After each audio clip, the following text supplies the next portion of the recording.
How to unpin pictures on your Instagram feed. In this short video, I'm going to show you how you're able to unpin pictures on your Instagram feed. But before I do that, please don't forget to like this video and hit the subscribe button to subscribe to my channel. Okay, so first open up the Instagram app on your mobile device.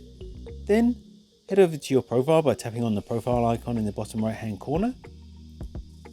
Next, you'll see that I have a photo pinned to the top of my feed here on the left. So if you just tap on that photo that's already pinned. Next, tap on the three dots in the top right hand corner of that photo. Then tap on the option that says unpin from profile. And that's what it takes to unpin a picture on your Instagram feed. If you found this video helpful, I'd love it if you like this video and subscribe to my channel. Thanks for watching.